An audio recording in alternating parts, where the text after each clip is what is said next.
James, hindi ko alam na pupunta ka rito. Nagtataka si Tonette kung bakit nasa bahay ang kasintahan at ngayon ay fiancé na niyang si James. Kagagaling lang niya sa sementeryo upang dalawin ang mga magulang. Hindi nito sinabing bibisita ito ngayon sa kanya. Tumayo si James at marahan siyang niyakap. Pinuntahan talaga kita, baby. Pero umalis ka raw, sabi ni Ivy. Tumingin si Tonette sa kinakapatid niya si Ivy na nakaupo sa sala habang nakangiti sa kanya. Sumisenyas pa ito na parang binibiro siya sa biglang pagbisita ni James. Simple lamang siyang napangiti sa kabinalingan ang lalaki. Oo, ninalaw ko si na mama at papa, pero inabot ako ng malakas na ulan kaya hindi ako nakauwi agad. Marahan siya nitong pinakawalan at hinawakan sa magkabilang balikat.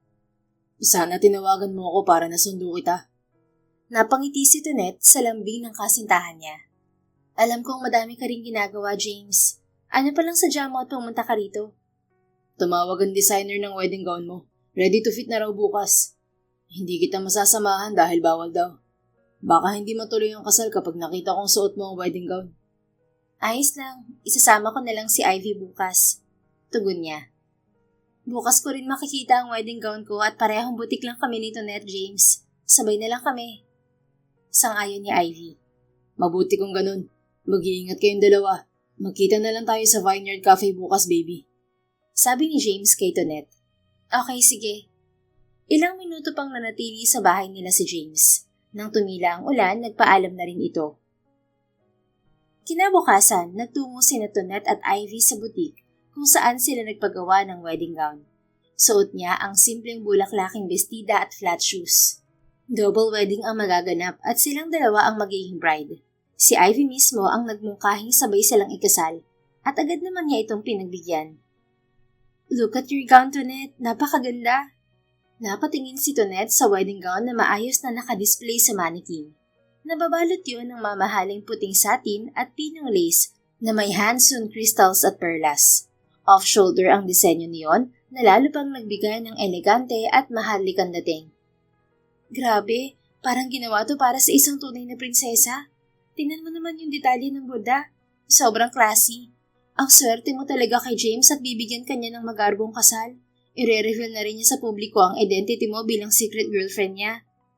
Humahangang sabi pa ni Ivy. Natulala lamang si Tonette habang nakatitig sa sarili niyang gown. Hindi may ikakaila na sobrang nakakamangha ang pagkakayari niyon. Hey, bakit tulala ka lang dyan, Tonette? Hindi mo ba nagustuhan ng gown mo? Bahagya siyang umiti. Nagustuhan ko, Ivy. Yung sa'yo, nakita mo na ba? Hindi pa eh. Nasa kabilang room daw, sabi ng staff. Puntahan natin bago tayo mag-fitting. Paanyaya nito. Sige. Humawak si Ivy sa braso niya at magkasabay silang naglakad patungo sa kabilang silid. Habang naglalakad, napansin ni Tonette ang mabagal na paghakbang ng kinakapatid. May problema ba, Ivy? Tanong niya at marahan itong nilingon. Napansin niyang nakatingin ito sa unahan nila at agad nang umiti sa kanya nang mapansing nakatingin siya. Wala naman, may iniisip lang ako. Pero hayaan mo na yun, hindi naman importante. Binaliwala ni Tonette ang pagkabalisa ni Ivy at nagpatuloy sa paglalakad. Saka pa lamang niya napansin ang dalawang lalaki sa unahan nila. Ang isa ay parang nasa middle 50s na dahil halos puti na ang buhok nito at kulubot na rin ang balat. Ang isa naman ay mas bata na tingin niya ay nasa late 20s pa lamang. Kapansin-pansin ang hawak nitong itim na payong na parang nagsisilbi nitong tungkod. Bulag pa siya? Curious niyang tanong sa isip habang nakatingin sa lalaking mas bata sa dalawa. Nakasuot ito ng itim na salamin at tila nangangapa sa paglalakad kahit may nakaalalay rito. Simpleng puting t-shirt at maong na pantalon ang suot nito, pero maganda ang tindig dahil matangkad ang lalaki. Bumagay sa bilugan nitong muka ang tangos ng ilong, katamtamang kapal ng kilay at nipis na mga labi. Parang hindi rin ito nag-abalang suklayin ang clean-cut style na buhok. Tonette, bulong ni Ivy na tila pinukaw siya sa pagtitig sa lalaki. Lumingon siya rito, pero saktong dumaan ang dalawang lalaki sa gilid niya at nabunggo siya sa balikat ng nakasalamin. Bahagya siyang napaatras at muntikan pang matumba kung hindi siya hawak ni Ivy. Ouch! Daing niya. I'm sorry, miss. Hindi ko sinasadya. Okay ka lang ba? Paumanhin ng lalaking nakasalamin. Kinakapa nito ang unahan na parang gusto siyang hawakan kahit nasa gilid siya nito. Patunay na wala talaga itong paningin. Ayos lang ako, mister. Pasensya na rin kung hindi ako nakaiwas agad. Lalampasan na sana nila ito nang pigilan sila ng matandang lalaki. Miss, baka pwedeng samahan niyo muna ang lalaking to. Papasada pa kasi ako ng tricycle ngayon. Sayang ang kikitain ko sa pagtigil dito. Anito, bakit po manong? Hindi po ba kayo magkakilala? Tanong ni Tonet. Hindi, miss. Pasahero ko lang to. At nakiusap siya sa akin kung pwede ko siyang samahan papasok dito sa butik. Magpapasukat yata ng barong para sa kasal niya. Ewan ko ba sa batang to at pumunta rito na mag-isa sa kabila ng kondisyon niya. Hindi man lang sinamahan ng girlfriend niya. Abala po sa grocery store ang girlfriend ko, manong. Singit ng lalaking bulag. May emergency naman ang kasama ko sa bahay. Pasensya na po sa abala. Hindi lang po pwedeng ipagpaliban to. Pwede niyo na po akong iwanan dito. Maraming salamat po. Kumawala ito sa pagkakahawak ng matanda. Pasensya na ulit, miss. Sabi pa nito kay Tonet, saka naglakad ng isa. Napailing ang matandang lalaki at nagmamadali itong umalis. Sinundan ng tingin ni Tonet ang bulag na lalaki na marahang naglalakad palayo. Tonet, titinan pa natin ang gown ko, di ba? Paalala ni Ivy. Oo nga pala. Halika na. Pagkarating sa kabilang silid, pumasok agad sila at tumambad sa kanila ang wedding gown ni Ivy. Mas simple yun kumpara sa wedding gown niya. Sweetheart cut na may manipis na lace at kaunting beadwork sa bewang. Maganda pa rin pero hindi kasing engrande ng sa kanya. Maganda rin ang gown mo, Ivy. Puri niya nang makita yon. Napanguso si Ivy bago muling sumulyap sa kabilang silid kung nasaan ang gown ni Tonet. Magaling talaga ang designer na kinuha natin, pero the best pa rin yung gown mo, Tonet. Mas eleganteng tingnan. Kahit sinong makakita nun, siguradong mapapatingin. Sabi nito habang nakahalukip-kip. But of course, bagay na bagay pa rin to sa akin. Hindi naman kasing bongga ng wedding mong magiging kasal ko. Mahirap lang kasi ang groom ko. Ikakasal kami sa maliit na simbahan na walang mga bisita kundi kami-kami lang. Pupunta kasi sa kasal mo ang mga kamag-anak ni nanay at tatay dahil mas bongga ron. Hahabol na lang sila sa kasal ko dahil mas mauuna yung sayo. Saad nito na hindi maitago ang inggit sa boses kahit nakangiti. Ang mahalaga, papakasalan ka niya, Ivy. Kung gusto mo, sa'yo na ang gown ko. Pareho naman ang size nating dalawa. Walang pagdadalawang isip niyang mungkahi. Ano ka ba, Tonet? Hindi pwede. Sa'yo ang gown na yun at dapat ikaw lang ang magsusuot nun. Nakakahiya naman kay James kung ibibigay mo sa akin ang wedding gown na pinagawa niya para sa'yo. Hinawakan ni Tonet ang kamay nito. Ivy, kung may kailangan ka, sabihin mo lang sa akin. Pangako, hindi ako magdadalawang isip na ibigay yun sa'yo basta kaya ko. Malaki ang utang na loob ko sa inyo, lalo na kina Ninong at Ninang. Kung hindi dahil sa inyo, baka kung napano na ako nang namatay ang mga magulang ko sa sunog. Pangako, babawi ako sa kahit na anong paraan na kaya ko. Salamat, Tonet, pero sa iyong gown na yun at hindi sa akin. Nakangiti nitong sabi saka biglang may naalala. Siya nga pala, di ba makikita kayo ni James ngayon? Pwede ba ako sumama? Wala kasi akong gagawin sa bahay kapag umuwi ako. Please, Tonet. Hindi naman ako manggugulo sa date yun ng boyfriend mo. Pwede mo akong gawing taga-bitbit ng mga bibilin mo. Okay lang sa akin. Ngumiti naman siya at hindi tinanggihan ng kinakapatid. Sumama ka na lang sa akin, Ivy. Kakain lang naman kami ni James para makakain ka na rin. Maraming salamat, Tonet. Niyakap siya ni Ivy saka mabilis ning pinakawalan. Hindi rin nagtagal, isinukat na nila ang kanilang mga wedding gown at ini-adjust iyon para mas maganda ang lapat sa katawan nila. Pagkatapos, umalis na rin sila ng butik, pero muli nilang nakita ang bulag na lalaki na nakatayo sa labas. Bakit nakatayo pa rin siya? Inis na bulong ni Ivy. Wala siyang kasama, Ivy. Tulungan natin siya, kawawa naman eh. Sabi niya dito. Ano pa bang magagawa ko? Hindi ko naman mapipigilan ang kabaitan mo, Tonet. Para kang anghel na bumaba sa langit para makasama ko.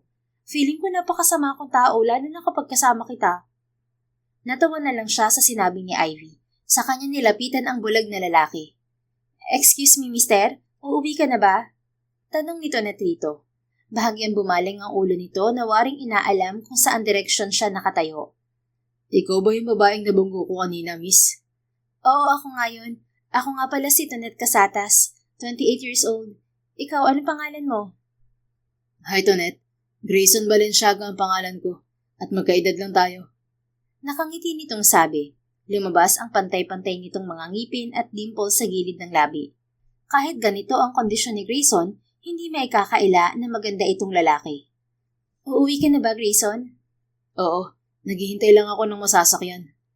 Saan ka ba nakatira?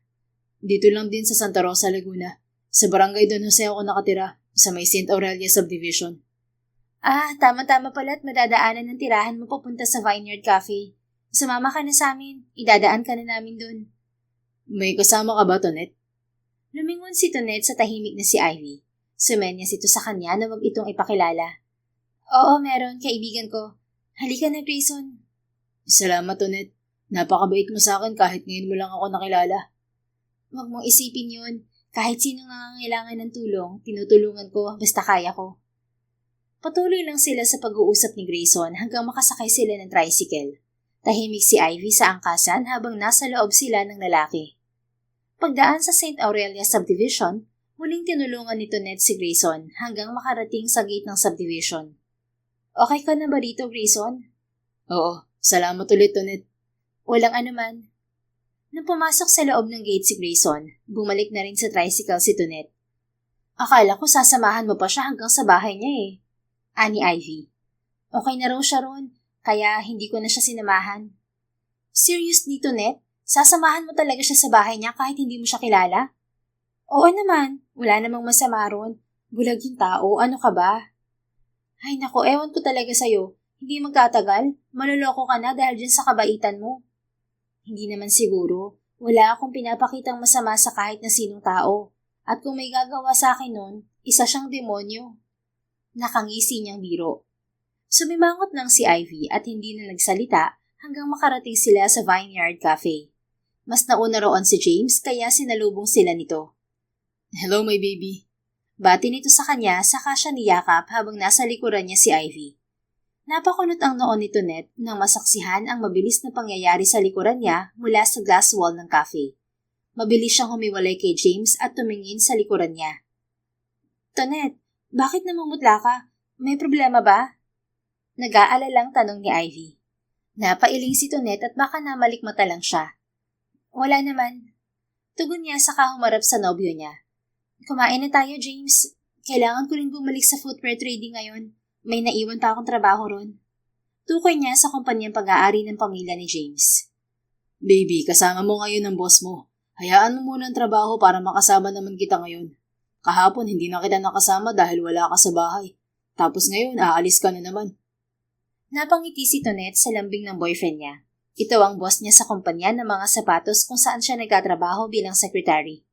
7 taon na silang magkasama sa trabaho at 4 na taon naman silang magkasintahan. Hindi pwede. Kailangan ko pa rin tapusin yun. Nakakahiya sa mga kasamahan ko ron. Sige na nga, kumain muna tayo. Nag-order na ako ng mga paborito mo. Anito sa katumingin kay Ivy. Ivy, umorder ka lang ng gusto mo. Libre ko. Salamat, James. Dito na lang ako sa kabilang mesa para hindi ko kayo mahistorbo.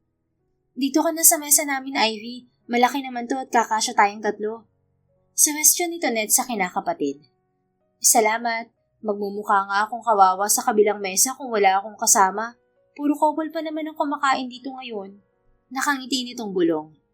Pinaghila sila ng upuan ni James bago ito umupo sa tabi ni Tonet. Tumawag din ng waiter ang lalaki para makapag-order ng pagkain si Ivy, saka sila kumain. Sa kalagitnaan ng pagkain, biglang nasamid si James. Lumingon si Tonet sa kasintahan at napansin niya ang pamumuo ng pawis sa noo nito habang umiinom ng tubig. Okay ka lang ba, James? Tanong niya. Yeah, okay lang ako, baby. Tugon nito na mabilis na sumulyap kay Ivy na abala sa pagkain. Bahagya pa itong tumayo na parang hindi mapakali sa kinauupuan. Inadjust na lang nito ang bangko palayo sa kanya. Muling nagpatuloy sa pagkain si Tonet. Ngunit maya-maya, may naramdaman siyang gumagalaw sa ilalim ng mesa. Nagtaka siya at sumilip, pero wala naman siyang nakita kundi mga paa nilang 3.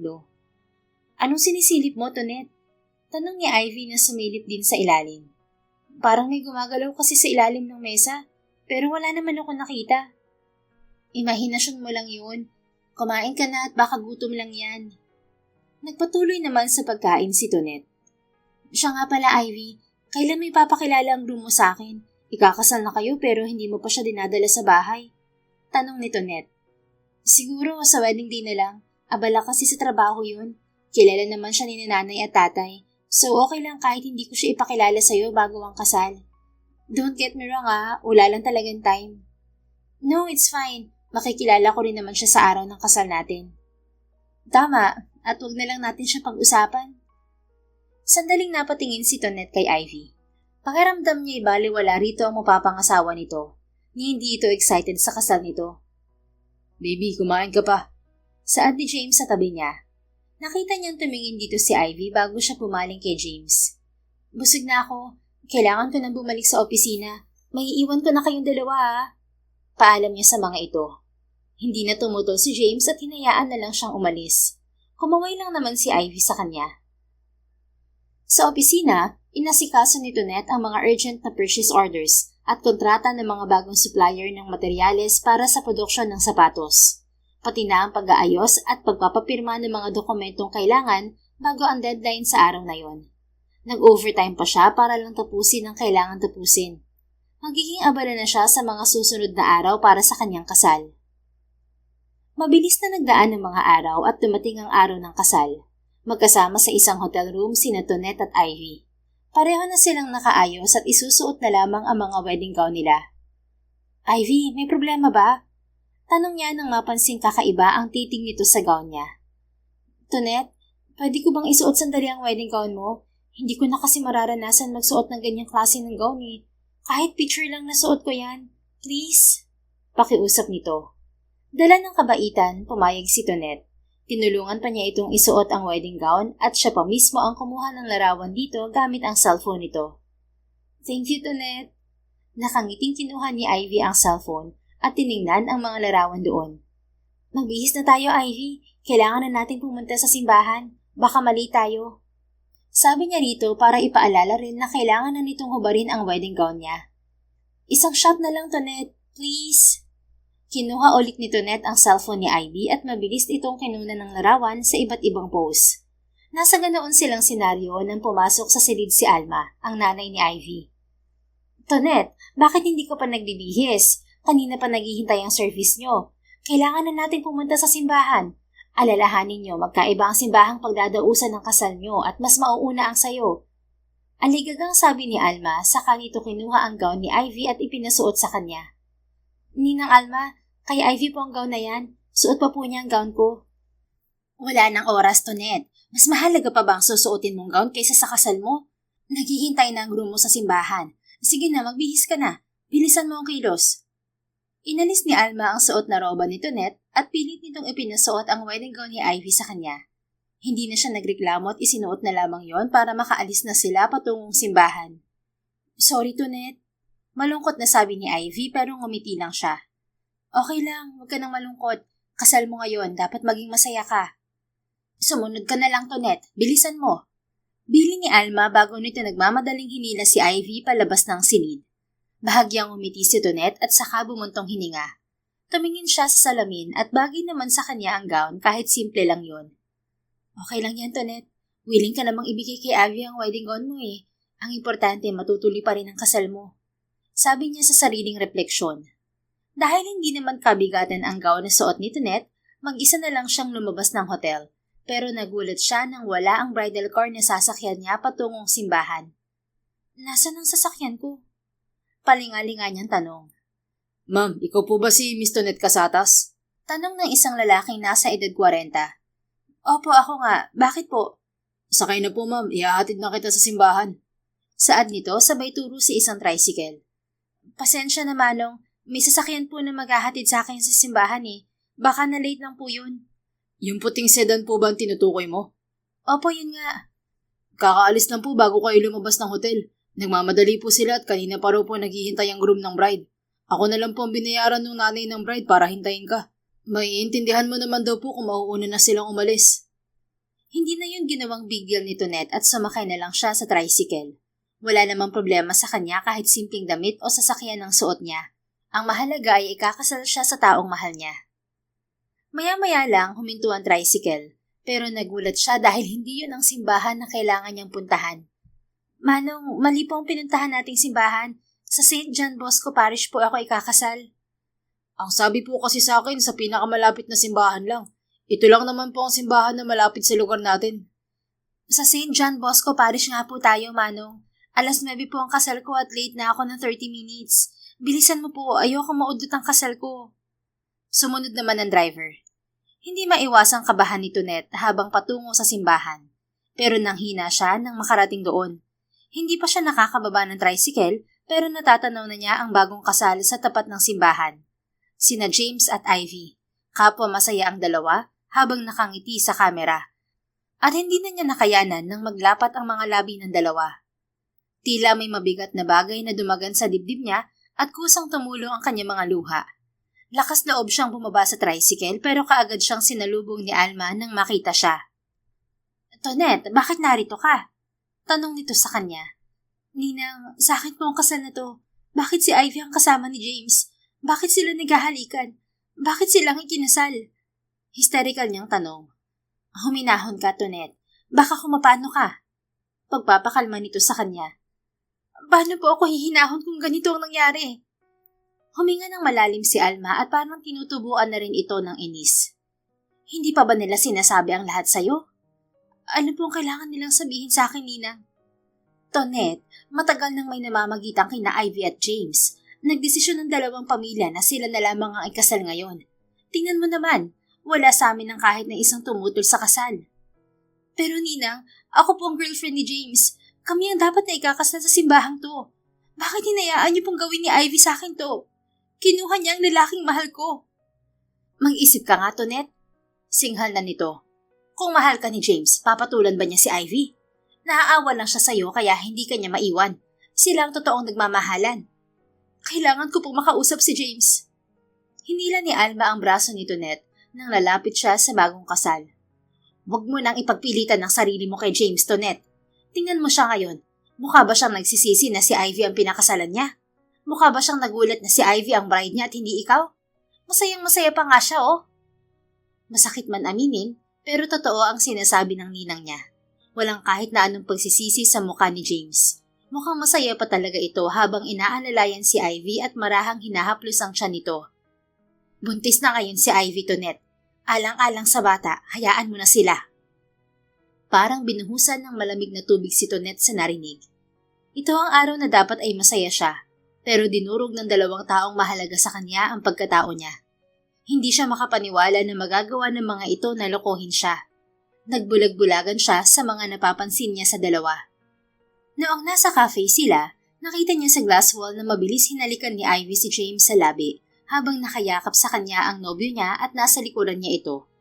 May mga pasimpleng tinginan ang mga ito tapos biglang ngingiti. Sa ilalim ng mesa, nahuli niyang humahaplos ang paan ni Ivy sa hita ni James. Pero nagbulag-bulagan siya. Nagkunwari siyang walang nakikita o napapansin dahil ayaw niyang paniwalaan ang mga yon. Pero ngayon, nasa harapan na niya ang masakit na katotohanan. Niloko siya ng dalawa at nalaman niya ang lahat sa araw mismo ng kasal niya. At ang masakit pa, parang pinagkaisahan siya ng lahat. Mauunawaan ko naman po kung nagtapat sila sa akin. Bakit pinaabot pa nila hanggang sa araw na to? Bakit kailangan pa nila akong saktan ng ganito, Ninang? At kayo, hinayaan niyo lang po sila. Nagdadalamhati niyang sabi. Tama na yan. Nangyari na ang nangyari. Umuwi ka na muna at magpahinga. Namanhid ang katawan ni Tonet. Nablangko ang kanyang isip. Kusa na lang siyang humakbang papasok sa tricycle nang itulak siya roong pilit ng ninang niya. Tulala lang siya sa biyahe at hindi niya namalayang nakabalik na siya sa simbahang una niyang pinuntahan. Kanina pa naghihintay si Father, Miss. Bakit ngayon ka lang dumating? Munti ka na niyang iwan ng kasal mo. Mabuti na pakiusapan namin. Mabilis ang seremonyas na lang to, ha? May pupuntahan pa kasi ang pari. Naramdaman ni Tonet ang paghila sa kanya ng isang babaeng staff ng simbahan, pero hindi niya magawang magreklamo. Tila wala siya sa sarili habang naglalakad. Wala na siyang maintindihan sa paligid dahil sa sakit na nararamdaman niya. Walang ideya si Tonet kung gaano siya katagal natulala. Napaigtad na lamang siya nang maramdaman ang mainit at malambot na bagay na dumampi sa mga labi niya. Ramdam din niya ang marahang pagdampi ng mainit na hininga sa kanyang pisngi. Napakurap siya at tila nagising sa mahimbing na pagkakatulog. Napasinghap siya nang makita sa harapan niya si Grayson at ito ang humalik sa kanya. Grayson? Kumunot ang noo nito na waring kinikilala ang boses niya. Inilibot niya ang tingin sa paligid. Nasa harapan siya ng altar kasama si Grayson. May pari at mga staff ng simbahan na nag-aayos ng mga gamit. Tanda na tapos na ang seremonyas. At may nag-iisang ginang na nakaupo sa harapan. Nakangiti ito at naluluha habang nakatingin sa kanila. Malito, bakit ako ang kinasal dito? Nagmamadaling tumayo ang ginang nang makitang tumakbo siya. Hinarang siya nito saka hinawakan sa kamay. Miss, pakiusap. Huwag mong iwan ang anak ko. Makikiusap ako sa iyo na bigyan siya ng chance.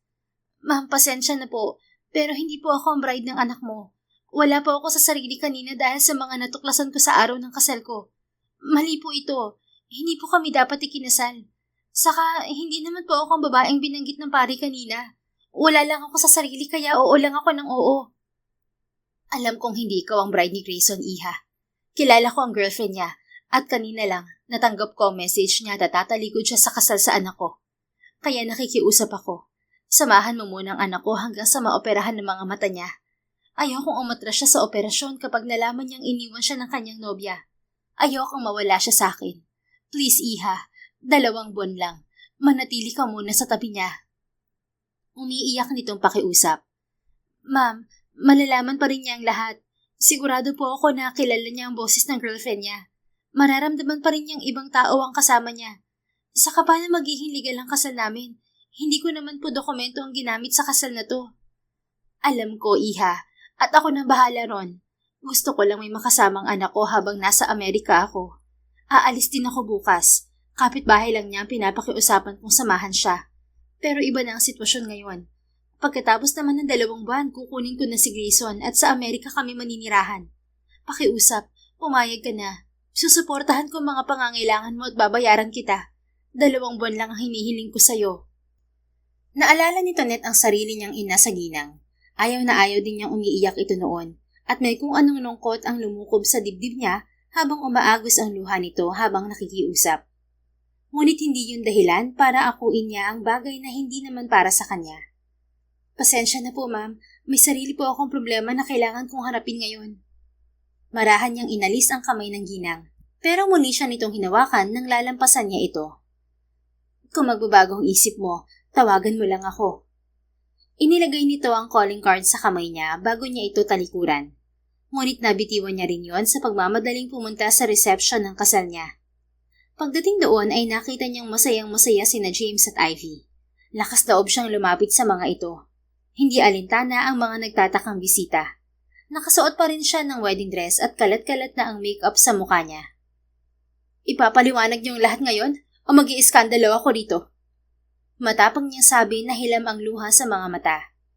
Kitang-kita ang gulat sa mukha ni na James at Ivy sa bigla niyang pagsulpot. Pero walang pagpipilian ng mga ito kundi dalhin siya sa isang silid para mag-usap. Hindi pa man bumubuka ang bibig ng dalawa, salitan na niyang sinampal ang mga ito. Mas lalo siyang nasaktan nang tila tanggap ni Ivy ang galit niya at hinarang ni James ang sarili sa kinakapatid niya. Buntis si Ivy, Tonet. Ako na lang ang saktan mo. Pakiusap nito.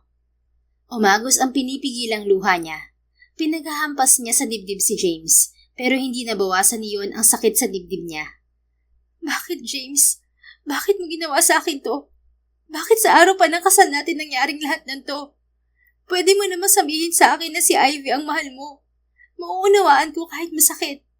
Pero bakit ngayon pa? Sana hindi na tayo umabot sa ganito. Sana hindi niyo na lang ako pinagkaisahan. I'm sorry, Tonet. Hindi ko kayang magtapat sa'yo ng harapan. Sinampal niya si James. 4 na taon tayo magkasintahan, James. Nirespeto ko ang hiling mo na itago ang relasyon natin lalo na sa opisina. Pero bakit ginawa mo pa nito sa akin? Minahal kita, Tonet. Pero nabaling ang pagmamahal ko kay Ivy nang una ko siyang makilala. 1 taon na simula nang una kayong magkakilala, James. At ako mismo nagpakilala sa kanya sa'yo. 1 taon mo na rin ba akong niloloko, ha? Napayo ko ito. I'm really sorry, Tonet. Hindi ko talaga napigilan ng damdamin ko. Muli niya itong sinampal sa magkabilang pisngi, pero tinatanggap lang nito ang lahat. Bakit hindi ka nalang nakipaghiwalay sa akin kaysa lokohin ako ng ganito, James? Ayoko masaktan ka, Tonet. Sa tingin mo, hindi ako nasasaktan ngayon? Sobrang sakit, James. Excited ako sa kasal natin at ibinida ko pa sa puntod ng mga magulang ko na ikakasal tayo. Ipinagmalaki kita sa kanila dahil pinutunayan mong seryoso ka sa akin nang alokin mo ako ng kasal. Pero anong nangyari? Niloko mo lang ako. Sana hindi mo na lang ako inalok ng kasal kung ibang babae naman pala ang pakakasalan mo. I'm sorry, Tonet. Akala ko mawawala nararamdaman ko para kay Ivy kapag niyaya kita magpakasal. Pero hindi ko talaga kaya. Sorry. Muli nitong sabi. Maaalis man ang sorry mo, sakit sa dibdib ko? Hindi, James.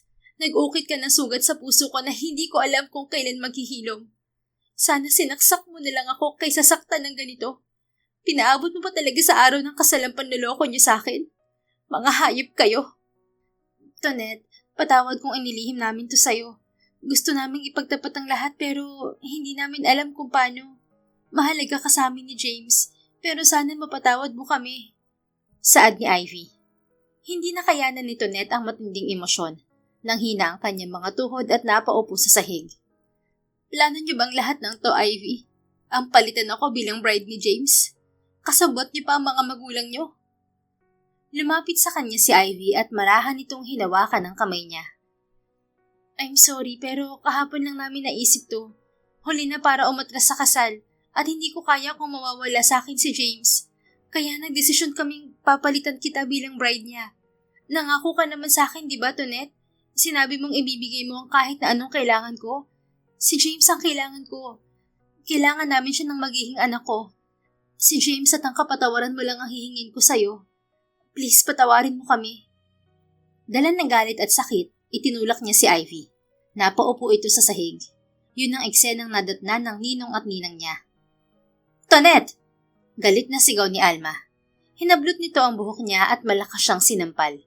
Wala siyang naramdamang sakit kahit bumaling ang ulo niya. Mas masakit pa rin ang nararamdaman ng puso niya. Kapag may masamang nangyari kay Ivy at sa apo ko, hindi kita mapapatawad. Sigaw nito at marahas na pinakawalan ang buhok niya. Nasubsob si Tonet sa sahig at walang buhay na tumawa habang pilit na tumatayo. Pakiramdam niya'y pinagkaisahan talaga siya ng lahat. Naramdaman niya ngayon ang pag-iisa dahil wala siyang kakampi. Sana nga po walang mangyaring masama sa apo mo, Ninang, para habang buhay ninyong maaalala na nabuo siya sa panloloko ng anak mo at kataksilan ni James. Umalis ka na nga, Tonet.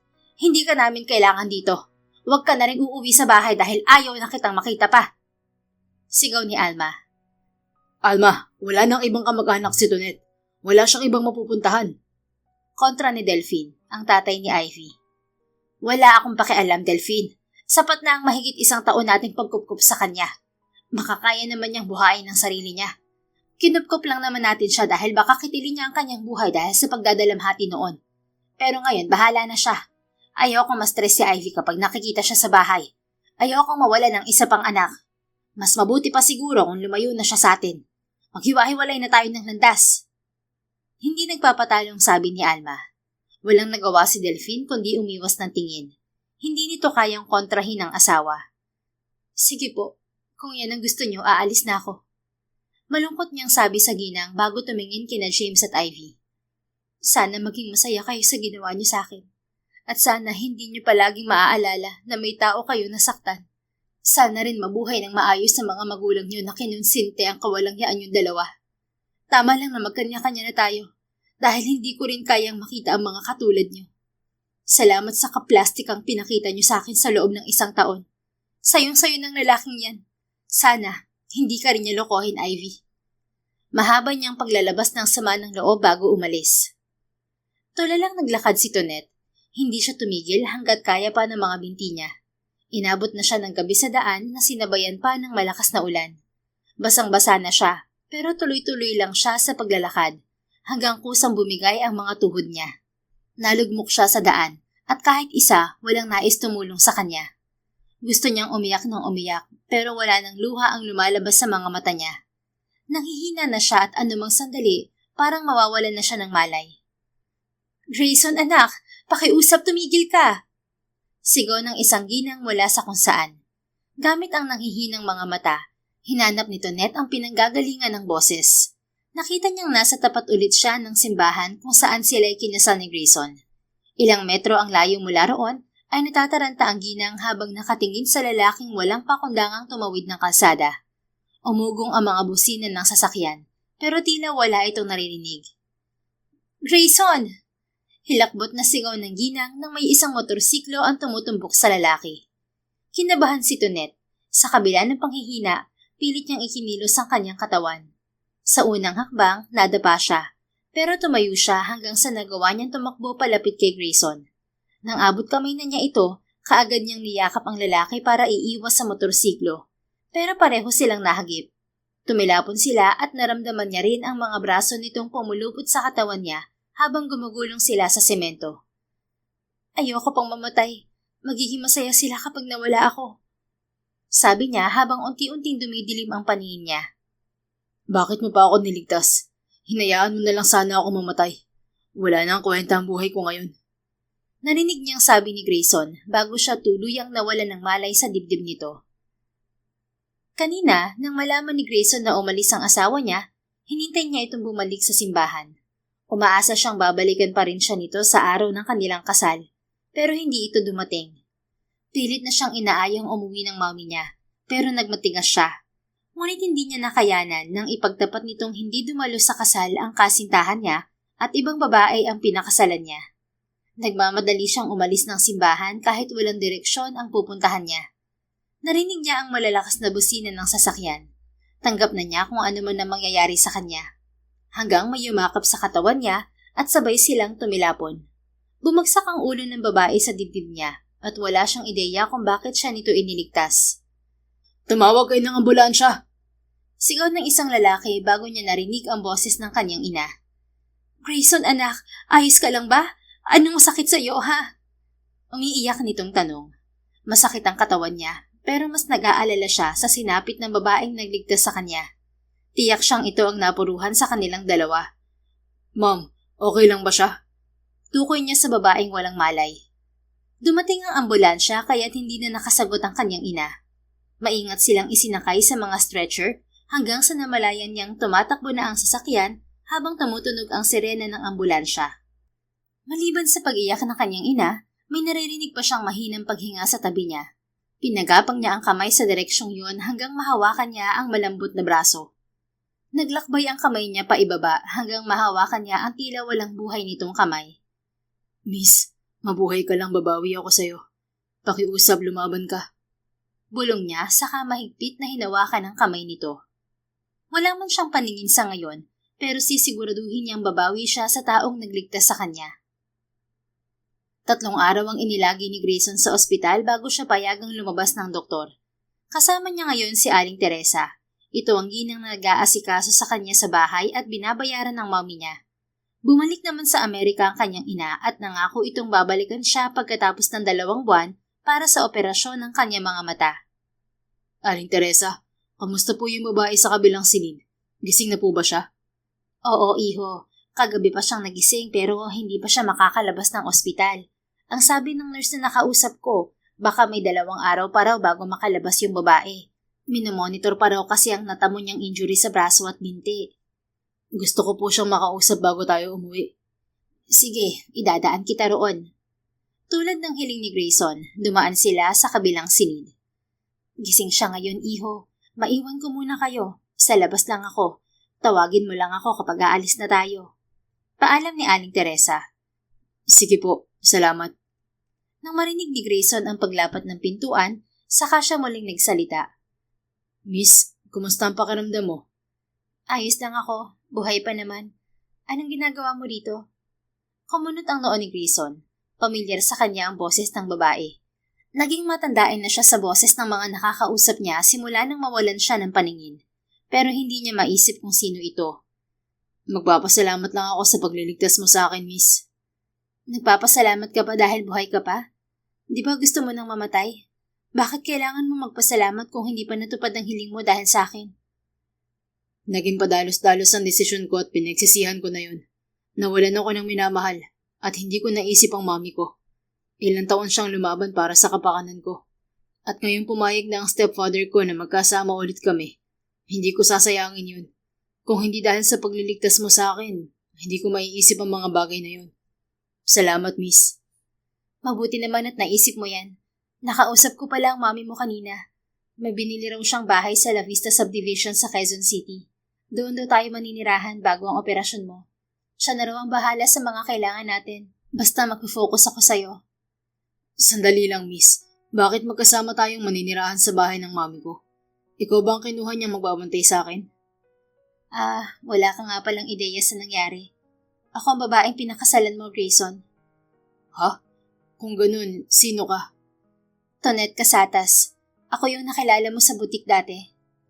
Naalala ni Grayson ang malambing at masayahing boses ng babaeng yun sa butik. Pero iba ang boses nito ngayon. Kaya hindi niya agad nakilala. Malamig yun at walang buhay. Paano nangyari na ikaw ang babaeng pinakasalan ko, Tonette? Kusang loob ka bang pumunta sa simbahan? Tanong niya. May kutob na siyang ibang babae ang kasama niya sa simbahan nang halikan niya ito. Malambot at manipis ang labi nito, taliwas sa medyo makapal na labi ng nobya niya. Saka ko nalang ipapaliwanag. Saad nito na tila ayaw pag-usapan ng nangyari. Ngayong nasa ganito na tayong sitwasyon, ang gusto ko'y maging maayos ang pagsasama natin bilang mag-asawa, Grayson. Hindi ako magpapaapekto sa nangyari at ipapakita ko sa kanila na masaya ako. Bumuntong hininga si Grayson. Nangako ako na babawi sa'yo, Tonette. Kaya asahan mo ang kooperasyon ko. Ano ba ang kailangan kong gawin para sa'yo? Mahalin mo lang ako, Grayson, at gusto ko maging masaya sa piling mo. Mabigat ang hinihiling ni Tonette. Hindi siya sigurado kung magagawa niya yon sa kabila ng pinagdadaanan niyang kabiguan ngayon. Pero susubukan niya. Sige, susubukan kong ibigay ang hiling mo. Salamat. Malungkot nitong tugon. Kung ano man ang dahilan ng kalungkutan nito, sana magawa nitong kalimutan yon sa piling niya. Makalipas ang 2 araw, nakalabas na rin ng ospital si Tonette. Mami ni Grayson ang nagbayad sa hospital bills nito para makalabas dahil kahit isa walang bumisita dito. Kinabukasan din ay nagtungo na sila sa La Vista para doon manirahan. Malaki at malawak ng bahay, pero 2 lang tayong titira dito. Kapag may kailangan ka, sumigaw ka lang, Grayson. Baka hindi ko marinig kapag nasa kabilang parte ako ng bahay. Sabi ni Tonette. Sabihin mo lang sa akin ang bawat parte nitong bahay, Tonette, at magagawa ko ng maglakad ng walang nakaalalay. Sige, pero aayusin ko muna mga gamit natin. Diyan ka muna sa sala at makinig ng balita sa TV. Inalalayan siya nitong umupo sa sofa bago binuhay ang telebisyon. Narinig niyang nagpalipat-lipat ang channel hanggang tumigil yun sa isang balita. James Castro, the only son of a footwear trading owner, announced that he is set to become a father as his wife, Ivy Rose Mendoza Castro, is expecting their first child. Pinatay ni Tonette ang TV. Walang kwentang balita. Anito. Natigilan naman sa kinauupuan si Grayson. Tonette, tama bang narinig ko sa pangalan ng asawa ni James Castro? Ivy Rose Mendoza?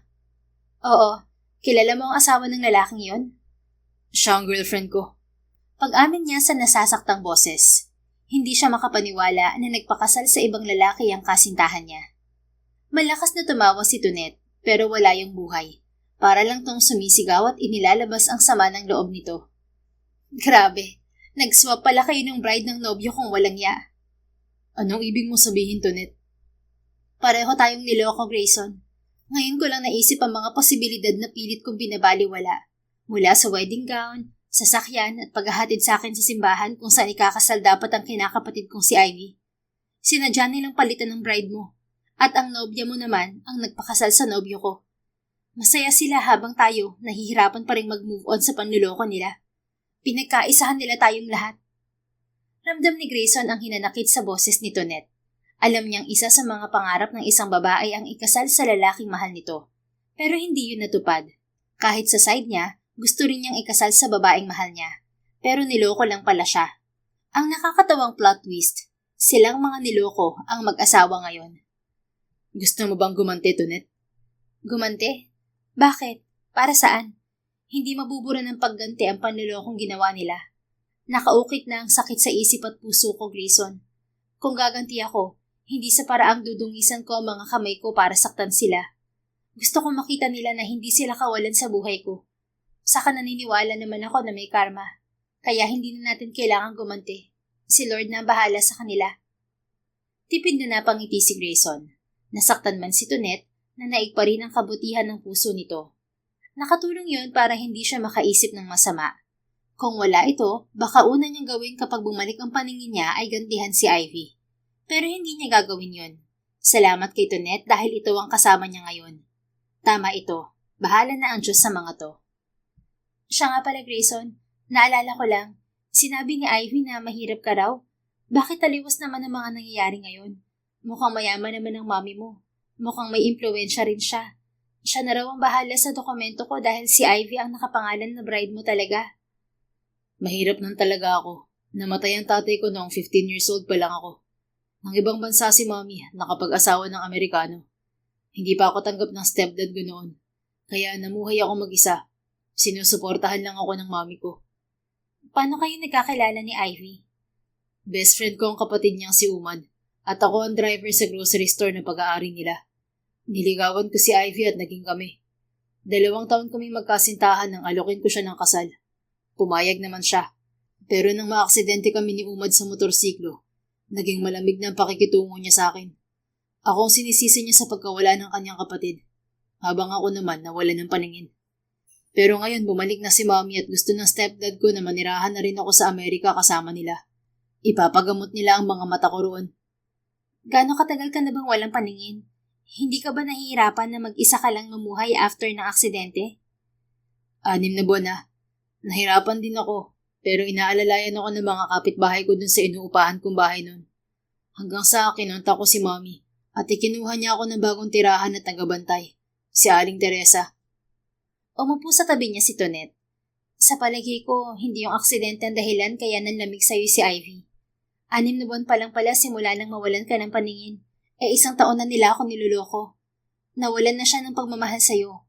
Ngayon ko na-realize kung bakit hindi ka niya pinapansin noon sa butik kung saan tayo nagkakilala. Nagpanggap pa siya na hindi ka kilala. Bumuntong hininga si Grayson. Mas lalo siyang nasasaktan sa mga naririnig niya. Pero wala siyang magawa dahil bulag siya. Mahirap manatili sa kadiliman, Tonette. Hindi ko alam kung anong nangyayari sa paligid ko dahil bulag ako. Akala ko ayos pa rin kami ni Ivy dahil hindi siya nag-back out sa kasal namin. Pero iba pala ang plano niya. Malungkot niyang tugon. Sandali silang natahimik, pero ilang sandali lang muli siyang nagsalita. Ano naman ang kwento ng buhay mo, Tonette? Tanong niya. Sinamantala na niya ang pag-uusap nila para may kaunti siyang ideya kung sino ang napangasawa niya. Factory worker ang parents ko, pero isang sunog ang sumiklab sa warehouse kung nasaan sila, at yun ang kumitil sa buhay nila. Kasintahan ko na noon si James at nagtatrabaho ako bilang sekretary niya sa footwear company. Malayo ang agwat ng pamumuhay naming dalawa, pero hindi yun naging hadlang sa aming dalawa. Pero nagbago ang lahat nang lumipat ako sa bahay ng ninong ko. Nakilala niya si Ivy at hindi ko alam, niloloko na pala nila ako.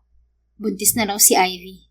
Nalaman ko lang ang lahat sa araw mismo ng kasal ko, na araw din ng kasal mo. Nakuyom ni Grayson ang kanyang kamay. Paulit-ulit siyang bumuntong hininga para mawala ang bigat sa dibdib niya. Bulag na nga siya. Literal pa siyang binulag sa katotohanan ng kasintahan niya. May pagkakataon ba na pumupunta ka sa grocery store ni na Ivy, Tonette? Curious niyang tanong dahil baka nakita na niya ito noon. Hindi, may trabaho ako at kapag day off nasa bahay lang ako. Hindi rin ako pumupunta sa bahay ni na Ivy. Tutol kasi ang mga magulang niya sa akin. Pero tumagal naman kami ng 2 taon ng anak nila. Pero okay ako kay Umad. Ayun nga lang, iniwan pa rin niya ako. Kaya pala malaki ang suporta ni Ninong at Ninang sa kasal ni Ivy at James dahil ayaw nila sa'yo. Muli silang natahimik at sabay pang bumuntong hininga. Inilahad ni Grayson ang kamay sa gilid niya, sa direksyon kung saan nakaupo si Tonette. Tonette, magtulungan tayo para malampasan ang lahat ng to. Tayong 2 lang ang magkasama ngayon, at tayo lang din ang makakatulong sa isa't isa.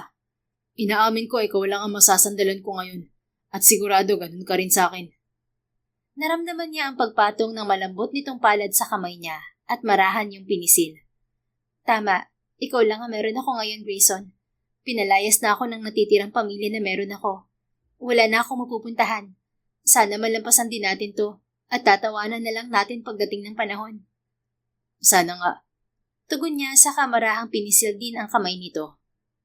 Sa paglipas ng mga araw na kasama ni Grayson si Tonette, nasanay na siya sa presensya nito. Walang oras na hindi sila magkasama, maliban na lang kapag matutulog na sila. Magkaiba ang kanilang silid at kahit minsan, Hindi pa sila nagsasama sa iisang tulugan. Tonet, may suggestion ako. Panimula ni Grayson habang nagme-merienda sila ng pancake sa garden. Ano yon? Mag-asawa tayo, di ba? Legal tayong ikinasal sa simbahan at alam ng mami ko na mag-asawa tayo. Kumbaga, legal ang lahat kahit ikaw ang soft bride ko. Pinaayos ni mami ang papeles natin. O tapos? Tumikhim si Grayson. Matagal na niyang gustong imungkahi kay Tonet ang bagay na ito. Pero ngayon lang siya nagkalakas ng loob. Bakit hindi natin gawin ang normal na ginagawa ng mag-asawa? Magkatabi tayong matulog sa iisang silid. Tapos pwede nating lambingin ng isa't isa kahit anong oras natin gusto. Kung papayag ka, pwede rin tayong bumuo ng pamilya. Mas epektibo siguro yun para mahalin natin ang isa't isa. Magandang ideya yung iniisip mo para mag-workout ang pagsasama natin bilang mag-asawa. Pero naisip ko, ganyan pa rin ba ang mangyayari kapag gumaling ka na? Tayong dalawa lang dito sa bahay. Nasanay tayo na palaging magkasama. Pero paano kapag bumalik ka na sa dati mong buhay? Makakakilala ka na ng ibang tao, ng ibang mga babae. Paano kapag nagustuhan mong isa sa kanila? E di iiwan mo rin ako. In the first place, hindi naman dapat nangyari ang kasal natin. So pwede mo akong iwan kahit kailan mo gusto. Ako ang dehado kapag nangyari yon. Tonet, bakit ganyan ang iniisip mo? Hindi naman mangyayari yan. Iniisip ko lang ang mga posibilidad na mangyari, Grayson. Huwag na nga nating pag-usapan ng tungkol dyan. Ubusin mo na yung pancake mo at babalik na ako sa paglilinis. Malawak pa ang nilinisan ko eh. Isinuko na lang ni Grayson ang kanyang suhestyon. Mukhang hindi pa handa si Tonet para sa pamilyang gusto niya. Siguro, hihintayin muna niyang bumalik ang kanyang paningin para magawa niya ng tama ang lahat. Kinagabihan, nakaupo si Grayson sa gilid ng kama habang hinihintay na matapos si Tonet sa banyo. Ilang sandali lang ay narinig na niya ang boses nito. Natimpla ko na ang tubig pampaligo mo, Grayson. Pwede ka nang maligo para makapagpahinga ka na. Naramdaman niya ang paghawak nito sa braso niya para alalayang pumunta sa banyo. Madalas na itong ginagawa ni Tonet at nasanay na rin siya. Saka lang siya nito binitiwan pagpasok nila sa loob. Hinubad ni Grayson ang pang-itaas niyang damit. Sunod ang pangbaba niya. Pero natigilan siya nang biglang sumigaw si Tonet. Grayson, nandito pa ako sa loob. Bakit naghubad ka agad? Mabilis niyang inangat ulit ang kanyang short. Sorry, akala ko nakalabas ka na. Inayos ko lang tong towel mo para maabot mo agad. Sige na, maligo ka na. Lalabas na ako. Nasa kama ang bihisan mo. Sabi nito at nagmamadaling lumabas ng banyo. Napangiti na lang si Grayson. Ang cute siguro niya kapag natataranta ng ganun. Gusto na kitang makita, Tonet. Bulong niya saka nagsimulang maligo. Nang sumunod na araw, nanibago si Grayson nang hindi siya puntahan ni Tonet sa silid niya para dalhin sa kusina at hindi niya maiwasang mag-alala. Marahan siyang naglakad, hawak ang tungkod na kahoy para puntahan ito sa kabilang silid. Tonet, nariyan ka ba? Katok niya sa pintuan. Wala siyang narinig na sagot mula rito. Kaya sinubukan niyang pihitin ang doorknob. Bukas yon kaya pumasok siya. Tonet? Grayson, nagbibihis ako! Sigaw nito. Mabilis siyang tumalikod. Pakiramdam niya nag-init ang punong tenga niya kahit hindi niya nakita ang katawan ni Tonet. Sorry, nag-alala lang ako kasi hindi ka pa lumalabas ng silid mo. Mahinang tumawa si Tonet. Napangiti na rin siya dahil bumabalik na ang masayahin nitong boses. Pasensya na nag-freak out ako, Jason. Nakalimutan kong hindi ka nga pala nakakakita. Mukha kasing normal ang mga mata mo kapag wala kang salamin. Feeling ko tuloy na silipan mo ko. Kapag bumalik ang paningin ko, hindi na kita kailangang silipan, Tonet. Asawa kita at may karapatan akong makita ang katawan mo. Biro niya, pero pinalo siya nito sa balikat. Aba, at may plano ka palang ganyan, ha? Mas lumawak ang ngiti ni Grayson nang malanghap ang floral scent kay Tonet. Fresh na fresh ang amoy nito at sigurado siyang fresh din ang itsura ng misis niya. Tonet, kamay mo pa lang ang nahahawakan ko. Aba, may iba ka pang gustong hawakan, Grayson? Pwede ba? Nakangiti niyang tanong. Nagiging pilyo ka na, ha? Pinalo siya nito sa dibdib. Hinuli naman niya ang kamay nito at marahang hinila palapit. Nang maglapat ang mga katawan nila, mabilis niya itong niyakap. Hanggang balikat niya lamang ito sa taas niyang 6 na talampakan. Maliit ang katawan nito na nagawa niyang ikulong sa 2 bisig niya. Ramdam din niya ang makurba nitong bewang. Matangkad at sexy pala ang misis ko. Sabi niya habang yakap to. Bolero, Chancing lang yung ginagawa mo eh. Ayaw mo pang aminin. Muli siyang napatawa sa kabahagyang dumistansya rito nang hindi pinapakawala ng katawan nito. Hawak niya sa baywang si Tonet habang marahang naglalakbay ang isa niyang kamay sa mukha nito. Makinis ang pisngi ng kanyang asawa at may kaliitan ang mukha nito. Manipis ang mga labi, maliit at matangos ang ilong, medyo singkit ang mga mata at may katamtamang nipis ng kilay. Sa ginagawa niya parang malinaw na rin niya itong nakikita. Muli niyang niyakap si Tonet at marahang hinahaplos ang malambot at hanggang balikat nitong buhok. Ang swerte ko naman at hindi lang sexy ang asawa ko, ang ganda pa. Sayang hindi ko nakita habang naglalakad ka palapit sa altar. Hindi ko nasilayan kung gaano ka kaganda sa wedding gown mo. Bahagyang nagulat si Grayson nang yumakap dinto sa kanya. Malapit ng operasyon mo, magpagaling ka Grayson para matupad ang mga gusto mong gawin at makita. Hihintayin kita. Nakaramdam siya ng lungkot. 3 linggo na lang at pupunta na siya sa Amerika para sa kanyang operasyon. Gusto sana niyang isama si Tonet pero hindi pumayag ang mommy niya. Ayaw nitong magkaproblema sa stepdad niya at baka hindi matuloy ang operasyon niya. Babalikan kita, Tonet. Pangako yan. 3 weeks pa naman yun, kaya sulitin natin habang magkasama pa tayo. Teka, magluluto pa pala ako ng agahan natin.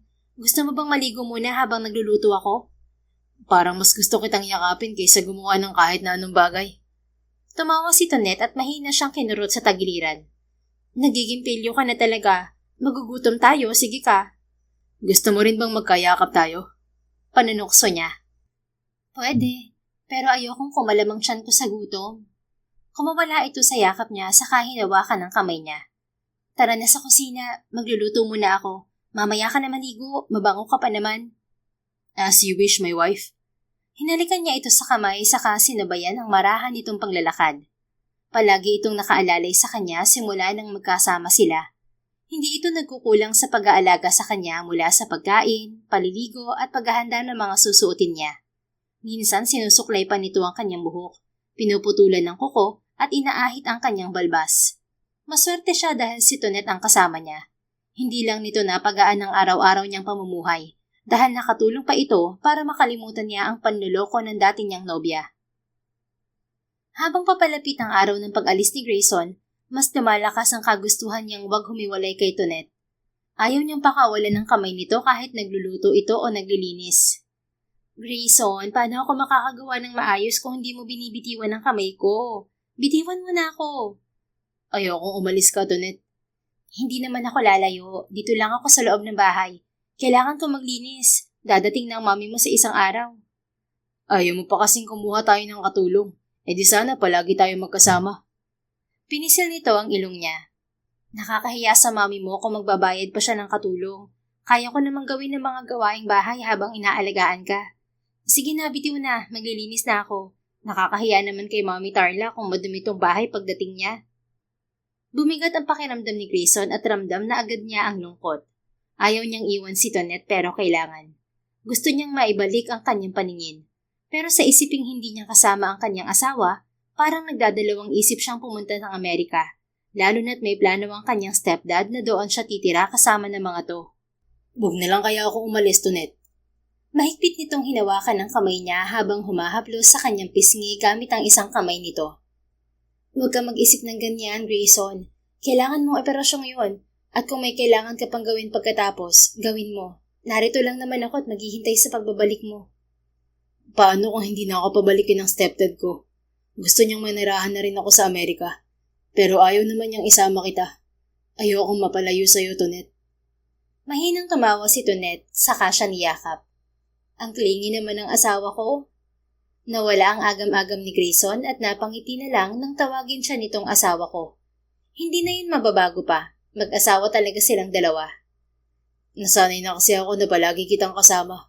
Kung pwede lang na idikit kita sa katawan ko, ginawa ko na. Pero hindi pwede eh. Ganito lang ang pwede kong gawin. Ang hawakan ng kamay mo. Grayson, sumeryoso ang boses ni Tonet at marahan siyang pinakawalan. Gusto kong mangako ka na lalakasan mo ang loob mo kahit magkalayo tayo. Isipin mo si Mami Tarla at ang mga sakripisyo niya. Huwag mong baliwalain yun. Oo, pangako. Masunurin niyang tugon. Good. Sinapon ni Tonet ang magkabila niyang pisngi at mabilis siyang hinalikan sa labi. Nagulat siya pero nagawa niya itong habulin at siilin ng halik bago pa ito makalayo sa kanya. Gustong-gusto na kitang makita, asawa ko. Bulong niya nang bahagyang magkaroon ng distansya ang mga labi nila. Darating ang araw na yun, Grayson. Basta huwag kang bibitiw. Balikan mo ako dahil hihintayin kita. Tumango si Grayson saka muling hinalikan si Tonette. Ito ang pangalawang beses na nahalikan niya ang kanyang asawa simula nang ikasal sila. Sa pagkakataong ito, inaamin na niya sa kanyang sarili na mahal na niya ito. Isang araw bago ang pag-alis ni Grayson, niyaya siyang mamasyal ni Tonette sa pinakamalapit na mall para itong tour guide habang sinasabi ang mga nakikita sa kanya. Sandali Grayson, maupo ka muna rito. May ice cream stall doon. Bibili lang ako. Huwag kang aalis dito ha. Napangiti na lang si Grayson nang halikan siya sa noon ni Tonette bago umalis. Parang may kung anong kumikiliti sa sikmura niya sa tuwing ginagawa nito yun sa kanya. Salamat Lord, ibinigay mo sa akin si Tonette. Mahina niyang sabi. Medyo natagalan si Tonette sa pagbili ng ice cream pero matyaga namang naghintay si Grayson. Maya-maya may naramdaman siyang umupo sa tabi niya pero tahimik lang ito. Alam niyang hindi ito ang asawa niya dahil kung si Tonette ito, kanina pa itong nagsalita. Grayson? Isang salita pa lamang ang binibigkas ng katabi niya pero humigpit na ang hawak niya sa kanyang tungkod. Kilala niya ito. Anong kailangan mo, Ivy? Malamig niyang tanong. I'm sorry sa lahat-lahat, lalo na sa hindi ko pagsipot sa simbahan. Sinubukan ko pero hindi ko talaga kayang pakasalan ka. Mas pinili ko kung anong magpapasaya sa akin. Kaya lang nagawa ko yun sa maling paraan. Patawad kung niloko kita. Mahinang natawa si Grayson. Hindi siya apektado sa presensya nito o sa pag-iiwan nito sa kanya. O kahit sa paghingi nito ng sorry. Natawa siya dahil wala na siyang kahit na anong nararamdaman para sa babae. Galit man yon o pagmamahal. Isa na lamang itong normal na kakilala para sa kanya. Natatawa siya na posible palang maglaho ang sakit at pagmamahal kapag maluwag niyang tinanggap ang lahat. Gawin mo kung anong magpapasaya sa'yo, Ivy. Wala na akong pakialam sa magiging desisyon mo. Okay na ako ngayon. Kasama ko ang asawa ko at masaya ako sa piling niya. Salamat at masaya ako para sa inyong dalawa. Sana balang araw mapatawad din ako ni Tonette. Hiling ko ang kaligayahan ninyong dalawa. Saad nito sa kanya naramdaman ang pag-alis ng babae. Tahimik lang si Grayson hanggang marinig niya ang boses ni Tonette. Sorry ang haba ng pila. Nainip ka ba? Umupo ito sa tabi niya. Hindi naman. Alam ko kasing babalik ka. Ikaw talaga? Siyempre babalikan kita. Oh, ito ang ice cream mo. Inilagay ni Tonette ang ice cream cup sa kamay niya. Kinuha niya yon saka hinawakan ang kamay nito at magaang hinalikan. Thank you, my wife. Mayumi itong tumawa saka sumandal sa balikat niya. You're welcome, asawa ko. Malambing nitong sabi. Nang araw na yon, nagdesisyon si Grayson na wag na lamang banggitin kay Tonette ang tungkol kay Ivy. Ayaw niyang masira ang araw nilang dalawa, lalo pat hindi nila napag-uusapan ang nangyari sa 2 buwan nilang magkasama. Alam niyang darating ang araw na mapapatawa din ito ang kinakapatid. Dumating ang araw na aalis na si Grayson patungong Amerika kasama ang kanyang ina. Mabigat sa kanyang kalooban na magpaalam kay Tonette, pero kailangan niyang umalis. Nangako siyang babalik, kaya nilakasan niya ang loob ng maganapang operasyon sa kanyang mga mata. Matapos ang operasyon, nanatiling malabo ang paningin niya sa loob ng ilang araw. Pagkaraan ng mahigit 2 linggo, unti-unti na siyang nakakakita ng liwanag at hugis. Sa loob lang ng ilang buwan, lalo pang gumanda ang kanyang paningin. Excited si Grayson na bumalik sa Pilipinas para balikan si Tonette, pero isang anunsyo mula sa stepdad niya ang pumigil sa kanya. Grayson, you'll stay here with us. I want you to learn everything about my business and prepare to become my successor. I'll have you legally registered under my name. And from this day forward, you're Grayson Bloomingdale. You won't leave America until you've proven yourself worthy of the name. Napatingin na lang si Grayson sa kanyang ina. Umiling naman ito bilang hudyat na wag tutulan ang kagustuhan ng stepdad niya. Bumuntong hininga siya at mabigat sa loob na sumagot. Yes, Dad. Samantala, sa Pilipinas, nakatanggap ng overseas call si Tonette na mabilis niyang sinagot. Hello? My wife? Anang barito ng boses mula sa kabilang linya. Nangilid ang luha sa mga mata ni Tonette. Kilalang kilala niya ang boses ni Grayson at natitiyak niyang ito ang kausap niya. Matapos ang ilang buwan, nakausap na rin niya ang kanyang asawa. Grayson, kumusta ka na? Kumusta ang operasyon mo? Matagumpay ang operasyon ko at bumalik na ang paningin ko ngayon. Isa yung masayang balita, pero ramdam niya ang lungkot sa boses nito. May nangyari ba? Bakit malungkot ka? Nag-aalala niyang tanong. Kinabahan si Tonette nang marinig ang pagbuntong hininga ni Grayson sa kabilang linya. Tonette, please, hintayin mo akong bumalik. Babalikan kita, pangako yan. Oo, hihintayin kita. Pero ipaliwanag mo muna sa akin ang nangyari. Bakit malungkot ka? Hindi ako pinayagang umalis ni Daddy para bumalik ng Pilipinas. Gusto niyang pag-aralan ko ang kanyang negosyo at ako raw ang magmamana niyon. Wala siyang anak at legal niya akong inampon para maging tagapagmana niya. Mabuti kung ganun. Bakit nalulungkot ka pa? Dapat maging masaya ka dahil tanggap ka na ng stepdad mo. Malungkot ako dahil baka ito na ang huli nating pag-uusap. Bawal akong humawak ng cellphone pagkatapos ng tawag na to. Kailangan kong mag-focus sa pag-aaral. Kapag napatunayan ko ang sarili ko kay Daddy, saka pa lang niya ako hahayaan sa mga gusto kong gawin. Hindi ko alam kung gaano katagal ako mananatili rito. Pero sisiguraduhin kong babalikan kita, Tonette. Ngumiti si Tonette, pero mabigat ang kanyang pakiramdam. Hindi niya rin napigilan ang pagpatak ng kanyang mga luha. Hindi niya alam kung mababalikan pa siya ni Grayson, pero panghahawakan niya ang sinabi nito. Naghihintay ako kahit gaano katagal, Grayson. Salamat, Tonette. Kailangan ko na itong ibaba. See you soon, my wife. Isang buntong hininga ang pinakawalan ni Tonette pagkatapos ng tawag. Alam niyang hindi yun isang pamamaalam, kundi isang pangako na tutuparin ni Grayson sa takdang panahon. Parang isang kisap mata lang na lumipas sa mga araw, buwan at taon. Tanging si Mami Tarla lamang ang nagbibigay ng update kay Tonette tungkol kay Grayson. Kahit gusto nitong manatili sa bahay nito, umalis pa rin siya. Masyadong malaki ang bahay para sa isang tao. Umupa siya ng maliit na apartment sa Maynila habang nagtatrabaho siya bilang executive assistant sa isang multinational consumer goods company na may sangay sa Pilipinas. Maayos ang kanyang trabaho. Mababait ang kanyang mga katrabaho at boss. Mahigit 7 taon na rin siyang nagtatrabaho sa kumpanya at ganoon na rin katagal ang kanyang paghihintay sa pagbabalik ni Grayson. Hindi naman masabi ni Mommy Tarla kung kailan to uuwi, ngunit nabanggit nitong nagtapos si Grayson ng International Business Course sa New York at unti-unti nang gumagawa ng sariling pangalan sa mundo ng pagnenegosyo, bagay na labis na ikinatuwa ng daddy nito. Sis, tulala ka na naman. Sinong iniisip mo? Boyfriend mo ba? Pukaw ni Lavida sa atensyon niya. Isa ito sa mga naging kaibigan ni Tonette at staff sa executive floor. Iniisip ko ang asawa ko. Seryosong tugon niya. Tumawa ito at malakas pa siyang pinalo sa braso. Paano ka magkakaasawa wala ka namang nobyo? Siguro may lihim kayong relasyon ng boss natin, no? Palagi kasi kayong magkasama Balita ko pa, crush ka ni Sir Sherwin. Grab mo na, sayang yun. Divorce naman na sa asawa si Sir. Umiling si Tonette. Hindi ko ipagpapalit ang asawa ko, Lavida. Mahal ko yun. Sandaling natigilan si Tonette saka napangiti. Matagal na niyang inamin sa sarili na mahal niya si Grayson. Pero ngayon niya lamang yun sinabi sa ibang tao. Kahit kay Grayson, hindi pa niya nasasabi yun.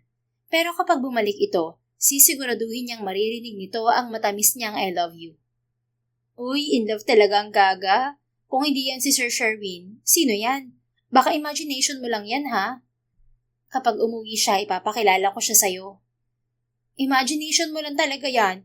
Kahit picture wala kang maipakita. May wedding ring sa daliri ko, Lavida. Pakita niya sa kanyang singsing. Malay ko ba kung binili mo lang yan at sinabing married ka na? Ginawa ko na rin dati kay Brad Pitt yan. Bumili ako ng singsing at sinabi ko sa mga kakilala kong kasal na kaming dalawa. Hindi nga effective Basta, huwag ka nang makulit. Bumalik ka na sa trabaho at mamaya samahan mo ako sa mall. Bibili ako ng rice cooker. Nasira yung ginagamit ko sa bahay. Oo na. Basta kapag naging kayo ni Sir Sherwin, ako dapat ang unang makakaalam, ha? Hindi na niya ito pinansin at itinuon na lamang ang atensyon sa trabaho. Pagsapit ng uwian, dumiretso sina Tonette at Lavida sa mall para bumili ng rice cooker. Nagkayayaan na rin silang kumain sa eat-all-you-can seafood stall para sa hapunan. Balik tayo rito pagkasweldo. Ang sarap ng crab nila rito. Ang tataba at ang juicy pa. Ani Lavida matapos nilang kumain. Dahan-dahan ang paglalakad nila palabas ng mall dahil sa kabusugan. Pas ako, saka na lang ulit. Nag-iipon ako ng pera para makapunta sa Amerika. Kung hindi uuwi ang asawa ko, ako ang pupunta sa kanya. Tinawanan lang siya nila Vida. Si Sir Sherwin na lang kasi ang asawahin mo. CEO na yun ha. Hindi ko type si Sir Sherwin. Mas gwapo ang asawa ko ron. Macho, mas matangkad, at malambing pa. Hindi naman sa pinupulaan ko si Sir Sherwin pero mukha siyang buntis sa laki ng tiyan niya. Mukha pang siopaw ang mukha niya. Hinding-hindi ko ipagpapalit ang asawa ko sa kanya. Oops! Ouch! Bigla niyang daing nang mabangga siya ng tumatakbong bata. Mabilis niyang binitiwan ang binili niyang rice cooker at inalalayang tumayo ang napaupong bata sa sahig. Sa tingin niya, nasa 6 na taong gulang ang batang lalaki. Baby, okay ka lang ba? Nag-aalala niyang tanong dito. Ngumiti ang bata sa bayakap sa kanya. Tita Tonet, nakauwi na po kayo. Masaya nitong sabi. Nagtaka si Tonet. Nalilito siyang tumingin kay La Vida na nagkibit balikat lang. Baby, anong sinasabi mo? Kilala mo ko? Kumalas ang bata sa kanya pero hindi nawawala ang ngiti sa labi nito. Opo, Tita Tonet. Palagi ko pong nakikita ang picture mo sa phone ni Mommy. Ang sabi po ni Mommy, nasa ibang bansa ka po at hindi pa umuwi. Masaya po ako na nakauwi ka na. Bibo nitong sabi. Naguguluhan pa rin si Tonet hanggang marinig niya ang boses ng isang babae. Tonet. Tumingin siya rito at nagulat nang makita si Ivy. 7 taon na rin simula nang huli silang nagkita. Mommy, nakauwi na po si Tita Tonet. Hindi po totoo yung sinasabi mo na matagal pa siyang uuwi. Narito po siya. Baka kasama na natin siya. Pagbibida ng bata, nangilid ang luha ni Tonet. Hindi niya inaasahan na magkikita pa sila ni Ivy. At mas hindi niya inaasahan na ipinakilala pa siya nito sa anak nito sa kabila ng hindi nila pagkakaunawaan noon. Ivy, hindi niya napigilan ang kanyang sarili at niyakap ang babae. Baliwala na sa kanya ang masasakit na karanasan sa nakaraan. Ang tanging niyang nararamdaman ay ang pagkamis niya sa kanyang kinakapatid at kaibigan. I'm sorry, Tonet. I'm really sorry. Umiiyak nitong sabi habang nakayakap sa kanya. Kalimutan na natin ang lahat, Ivy. Matagal na yun at may asawa na ako ngayon. May anak ka na at alam kong masaya na tayo pareho. Marahan silang naglayo at parehong tinuyo ng kamay ang kanilang mga pisngi. Nabalitaan ko ang nangyari at masaya ako para sa iyo, Tonet. Salamat, Ivy. Kailan ka uuwi? Namimiss ka na rin ni nanay at tatay. Iyak nang iyak si nanay nung umalis ka talaga sa bahay. Akala niya hindi mo seseryosohin ang sinabi niya. Grabe ang pagsisisi niya. At ngayon, gusto ka na ulit niyang makita. Bibisita na lang ako sa kanila kapag walang trabaho. Masaya ako na nagkita tayo ulit. Siya nga pala, ito si Javo, ang pamangkin mo. Pakilala nito sa anak. Ngumiti si Tonet at niyakap ang bata. Ang simpleng pagkikita nila ni Ivy sa mall ay naging daan para tuluyan na niyang makalimutan ang nakaraan at matutong magpatawad. Maraming nabitiwang masasakit na salita at nagawang pagkakamali. Pero sa paglipas ng panahon, pusa na lamang yung nabura sa isip at puso niya. Makailang araw lamang ay tinupad ni Tonet ang pagbisita sa kanyang ninong at ninang. Labis-labis ang paghingi ng tawad ng mga ito sa kanya. Naging magaan ang kanyang dibdib nang maging maayos na ang relasyon niya sa mga ito. Maging si James ay kaya na rin niyang harapin nang hindi nakakaramdam ng sakit. Isang tao na lang ang kulang sa buhay niya, si Grayson. Isang umaga nauna kay Tonet ang boss niya. Inabutan niya itong nag-aabang sa may tapat ng mesa niya hawak ang pumpon ng pulang rosas. Good morning, sir. Bati niya at binaliwala ang tuksuhan ng mga kasama niya sa pangunguna ni La Vida. Good morning, Miss Casatas. Flowers for you. Para saan po itong bulaklak, sir? Gusto sana kitang ligawan. Naghiyawan ang mga staff sa executive floor bilang suporta sa kanilang CEO, pero mapagpakumbaba niyang tinanggihan ang boss niya. I'm sorry, sir. Kasal na po ako. Grayson Balenciaga po ang pangalan ng asawa ko. Kinasal kami 7 taon na ang nakakaraan. Nasa Amerika lang po siya at hindi pa umuwi. Sabi niya para tumigil na ito sa planong gawin. Sir, imagination lang ni Tonet yung asawa niya. Hindi po totoo yun. Singit ni La Vida. Kahit narinig nito ang usapan nila ni Ivy sa mall, hindi pa rin ito naniniwala na may asawa siya kung wala raw siyang ebidensya. Gusto niyang busalan ang bibig nito dahil lumakas ang kumpiyansa ng kanyang boss na wala talaga siyang asawa. Tanggapin mo na, Miss Casatas. Hindi ako aalis dito hanggat hindi mo kinukuha tong bulaklak. Bumuntong hininga si Tonet at wala siyang pagpipilian kundi tanggapin ang bulaklak. Sir, bulaklak lang po ang tatanggapin ko. Hindi po paniligaw mo. May asawa na po talaga ako at hindi po ako nagpapaligaw. Loyal po ako sa asawa ko. Sabi niya na hindi nito pinansin. Humarap ito sa mga staff. Everyone, listen up. The newly appointed chairman and global CEO, based in New York, will be visiting our office today. Let's give him a warm welcome at the entrance later to show our respect and professionalism. Ang global CEO ay ang may-ari ng pinakamataas na executive ng kumpanya na nakabase sa main office sa New York. At ito ang may kontrol sa buong operasyon sa iba't ibang bansa. First time na bibisita si Mr. Bloomingdale sa Pilipinas at tayo ang unang makakakilala sa kanya ng personal. Nakilala ko na siya sa New York at masyado siyang istrikto. Kaya galingan natin, okay? Yes, sir. Tugon ng lahat. Matapos ang anunsyo, pumasok na rin ito sa sariling opisina. Lumapit naman si Lavida kay Tonet. Confirm. Niligawan ka talaga ni Sir Sherwin. Masaya ako para sa'yo, sis. Hindi ako magpapaligaw, Lavida. Kasal na nga ako at may asawa. Pagdidiin niya. Bumalik ka na nga sa mesa mo. Taboy pa niya rito. Magiging CEO's wife ka na soon, Tonet. Pangungulit pa rin ito bago bumalik sa sarili nitong mesa. Makalipas ang ilang sandali, nagtipon-tipon ang mga executive at ilang staff sa entrance ng gusali para salubungin ang global CEO. Kasama sa mga nakahanay na staff si Tonet katabi si Lavida. Maya-maya lang, huminto ang eleganteng deep burgundy Mercedes Maybach S-Class sa tapat ng gusali. Agad na sumalubong si Sir Sherwin upang pagbuksan ng pinto ang global CEO. Una nilang nasilayan ang makintab nitong black leather Oxford shoes. Bago dahan-dahang lumabas ang isang lalaki na tila isang prinsipeng hinugot mula sa pahina ng isang fairy tale book. Oh my God! Nakita ko ng dream guy ko. Ang gwapo niya! Mahina at kinikilig na sabi ni Lavida sa tabi niya. Natulalan naman si Tonet habang nakatingin sa lalaki. Unti-unting namuo ang luha sa kanyang mga mata nang maglakad ito papasok ng gusali. Grayson? Bulong niya sa isip. Malaki ang pinagbago nito sa pisikal na itsura. Humahakab ang mas lumaki nitong katawan sa suot na wine red suit na nagbibigay rito ng powerful at intimidating na aura. Seryoso ang ekspresyon nito na parang kusang magpapayoko sa sino mang titingnan nito. Welcome to the Philippines, Mr. Bloomingdale. Sabay-sabay na bati ng lahat sa bayuko maliban sa kanya. Hindi siya makakilos habang nakatingin kay Grayson na parenteng naglalakad sa gitna ng mga nakahanay na staff. Bawat hakbang nito ay nagpapabilis sa tibok ng kanyang puso. Kusang tumulo ang kanyang mga luha sa pinaghalong pagkamis sa lalaki at kasiyahang makita itong may normal na paningin. Hindi niya inaasahan na ito ang global CEO ng kumpanyang pinapasukan niya at sa ganitong sitwasyon pa sila muling magkikita.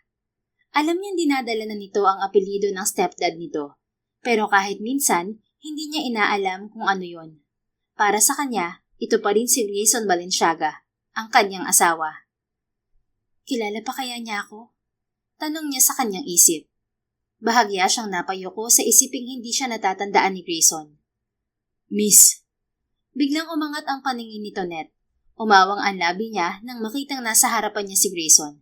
Nakatitig siya ngayon sa brown nitong mga mata na diretso ring nakatingin sa kanya.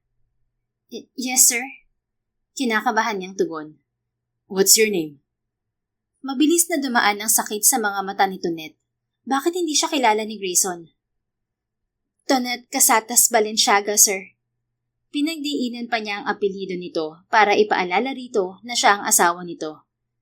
You're married? Muli nitong tanong na ipinagtataka na rin niya. Yes, sir. 7 years married to be exact. Napansin ni Tonet na bahagyang umangat ang sulok ng labi ni Grayson. Napanguso na lang siya dahil ngayon lamang sila nakita ulit, pero pinagtripan pa siya nito. Mukhang kilala naman siya ng lalaki. Good. I want to see the entire company. Show me around, Mrs. Balenciaga. Napangiti si Tonet na tila inanunsyo nito ang sariling apelyido sa lahat. Kahit miss na niya ito, kailangan pa rin niyang maging professional dahil oras ng trabaho ngayon. Noted, sir. Please follow me. Iginiya ni Tonette si Grayson sa iba't ibang parte ng kumpanya. Sinasabi niya rito kung anong departamento ang bawat madaanan nila. Nakasunod lang sa kanila ang ibang executives at mukhang hindi nagustuhan ng mga ito ang pagbibigay pansin sa kanya ng Global CEO. Nang oras ng pananghalian, nasa loob na ng executive dining hall si Grayson, habang siya naman ay hinarang ng mga executive. Hindi ka na kailangan dito, Miss Casatas. Saad ni Mr. Cruz, ang Chief Operating Officer o COO. Kami na ang bahala kay Mr. Bloomingdale. Bumalik ka na sa executive floor o kaya ay mananghalian ka na sa dining hall. Segunda naman ni Mrs. Hawili, ang Chief Marketing Office o CMO. Sige po, sang-ayon na lang niya. Marahil kani-kaniyang pabida ang gagawin ng mga ito kay Grayson, kaya pinaalis siya. Pabor naman yun sa kanya dahil masakit na ang kanyang mga paa sa 3 pulgada niyang takong kalalakad. Bumalik si Tonette sa executive floor at agad siyang sinalubong ni Lavida. Sis, ang swerte mo naman at napansin ka ng Global CEO. Maapil ka talaga sa mga CEO. Pero kakaibang apil ni Mr. Bloomingdale. Mala Prince Charming. Ngumiti lang si Tonette. Hindi naman ito maniniwala kapag sinabi niyang si Grayson ang asawa niya. Kumain na tayo, Lavida. Baka wala tayong maupuan sa dining hall. Kinuha ni Tonette ang wallet saka sila nagtungo sa dining hall. Isang kanin at tortang talong ang in-order niya para sa tanghalian na agad niyang sinimulan. Nasa kalagitnaan siya ng pagkain nang biglang nasa mid si Lavida. Dahan-dahan lang kasi ang pagkain, Lavida. Hindi ka naman naaagawan sa pagkain mo. Biro niya rito. Pero nakatingin lang ito sa likuran niya na parang natulala na. Lavida, anong nangyari sa'yo? Napansin pa niyang natigilan din ang iba pang kumakain sa dining hall at nakatingin din sa likuran niya. Dala ng kuryosidad, lumingon si Tonette sa likuran at napasinghap siya nang makita si Grayson habang nasa likuran nito ang mga executive. Serve me the best meal you have. Utos nito sabay upo sa bakanting upuan sa tabi niya. Mr. Bloomingdale, we have prepared a special meal for you in the executive dining room. The dishes served here are quite modest in comparison to those selected specifically for your visit. Sagot ni Mr. Chua, ang marketing director. I'll dine here. Serve me the same meal as hers. Turo nito sa kanya. Kahit nagtataka, napilitan pa rin sumunod ang mga executive. Nag-order ng kanin at tortang talong ang mga ito para kay Grayson. Dahil nagpapasikat ang mga ito sa lalaki, doon na rin kumain ng mga executive na unang beses nangyari. Nagpatuloy naman sa pagkain si Tonette. Sanay na siya kay Grayson, pero hindi si Lavida. Hindi nito naubos ang sariling pagkain dahil buong lunch nakatingin lang ito sa asawa niya. Mr. Bloomingdale, please join me in my office for tea. Paanyaya ni Sir Sherwin matapos ang tanghalian. Go with us. Utos sa kanya ni Grayson. Yes, sir. Simpleng tugon niya. Magkakasunod silang pumunta sa executive floor kasama ang mga executive. Palapit na sila sa opisina ni Sir Sherwin nang mapansin ni Tonette ang pumpon ng bulaklak sa mesa niya na nasa gilid lang ng opisina ng CEO. Patay, hindi ko pala natanggal yun sa mesa ko. Sana hindi mapansin ni Grayson ang nameplate sa table ko. Sabi niya sa isip. Pabilis ng pabilis ang tibok ng puso ni Tonette habang papalapit sila sa mesa niya. Nakahinga lang siya ng maluwag nang makalagpas si Grayson, pero bigla rin itong tumigil. Is there something wrong, Mr. Bloomingdale? Tanong ni Sir Sherwin. Namutla si Tonette nang bumaling ang tingin ni Grayson sa kanyang mesa. Nakatuon ang tingin nito sa mismong pumpon ng bulaklak. This is Mrs. Balenciaga's table, right? Yes, sir. It's Miss Casata's table. Tugon ni Sir Sherwin na parang itinama pa nito ang pagkakakilanlan niya. Who gave her that flower? Seryosong tanong ni Grayson at bahagya pang nagtagis ang bagang nito. I gave it to her, Mr. Bloomingdale. As I announced earlier, I intend to court Miss Casatas. Proud na pagbibida ni Sir Sherwin. Napaatras ang lalaki nang matalim itong tingnan ni Grayson. Bumakas din ang takot sa mga executive at staff na naroon, lalo na nang biglang tumaas ang boses nito.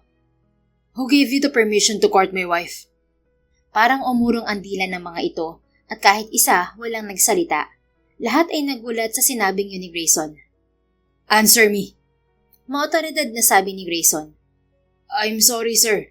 I didn't know she's your wife. My apologies. Please don't be mad. Dahil sa pagkataranta at kaba, si Sir Sherwin na mismo ang kumuha sa pumpon ng bulaklak sa mesa at itinapon sa basurahan. Don't worry, hindi naman ako nagpapaligaw. Loyal kasi ako sa'yo kahit 7 taon mo akong pinaghintay. Sabi ni Tonette para kumalma ang asawa niya. Lumamlam ang tingin ni Grayson sa kanya. Sa halip na magpatuloy pagpasok ng opisina ni Sir Sherwin, hinawakan nito ang kanyang kamay. Tonette Casatas is my wife, and as of today, she's no longer part of this company. Now that I'm here, I will not allow her to continue working. I do not want her to be burdened with anything. She's my queen, and she will be treated as one. Anunsyo nito sa lahat. I appreciate your warm welcome during my visit. Thank you. That will be all for today. You may return to your duties. Muling sabi ni Grayson, saka siya marahang hindi na paalis. Lumingon si Tonette kay Lavida para magpaalam, pero natulala lang ito sa sariling mesa. Marahil ngayon lamang ito naniwala na may asawa siya, at ang global CEO pa yon. Sumenyas na lang siya rito at kumindat, pahiwatig na may ebidensya na siyang may asawa na. Bumalik si Grayson sa sasakyan kasama siya. Pagkasara pa lang ng pinto, mahigpit na siya nitong niyakap. I missed you, my wife. Malambing nitong sabi na nagpaluha sa kanya. Ang 7 taon niyang pangungulila ay napunan ng mahigpit at mainit nitong yakap. I missed you too, Grayson. Salamat at bumalik ka. Salamat sa paghihintay mo sa akin, Tonette. Hindi ka sumuko kahit wala tayong komunikasyon sa isa't isa. Nagtiwala ka sa mga sinabi ko at napakahalaga nun para sa akin.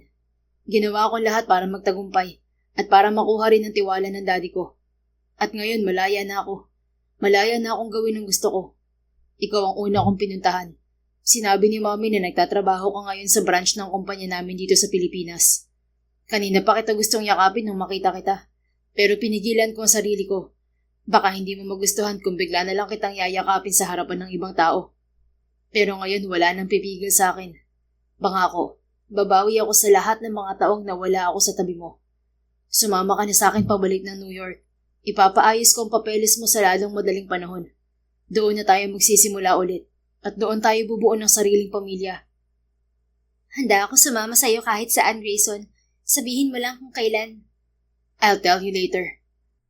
Bahagyang tumistansya si Grayson sa kanya. Hinawakan siya nito sa magkabilang pisngi habang nakangiti. Pinagmamasdan nito ang kanyang muka at kitang-kita niya ang paghanga sa mga mata nito. I'm dreaming of you every single night. You're the most beautiful woman in my eyes and in my heart, my wife. Napapikit si Tonette nang masuyo siyang halikan sa labi ni Grayson.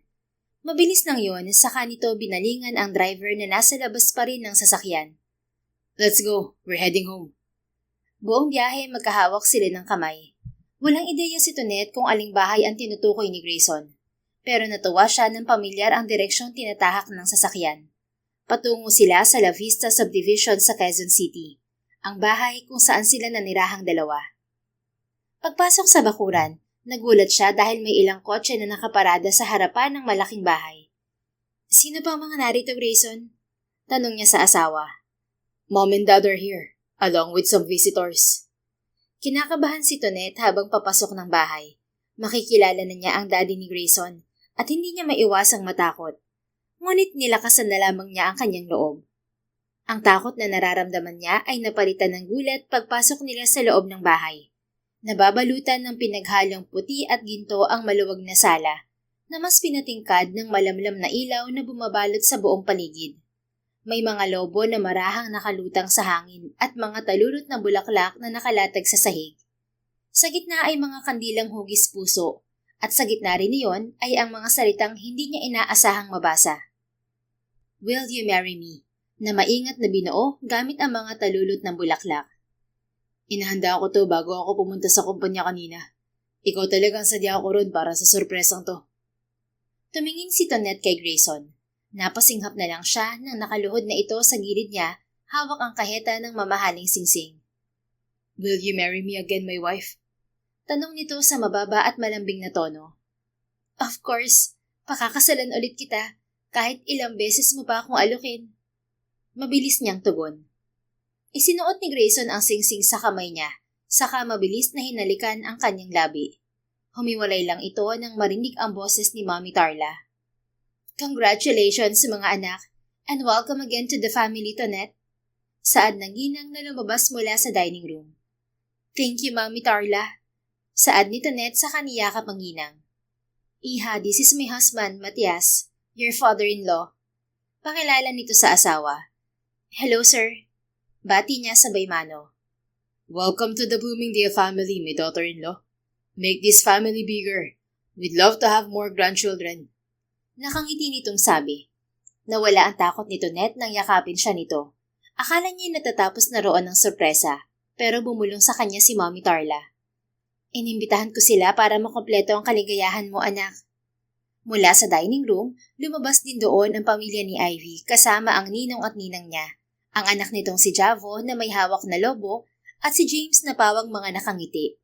Naluha na lang siya dahil ang sugat ng kahapon ay tuluyan na talagang naghilom. Narito sila at kumpleto bilang isang pamilya. Thank you, Mommy Tarla. You should say that to your husband, Iha. He made everything possible for you, just to be with you and give you the happiness you deserve.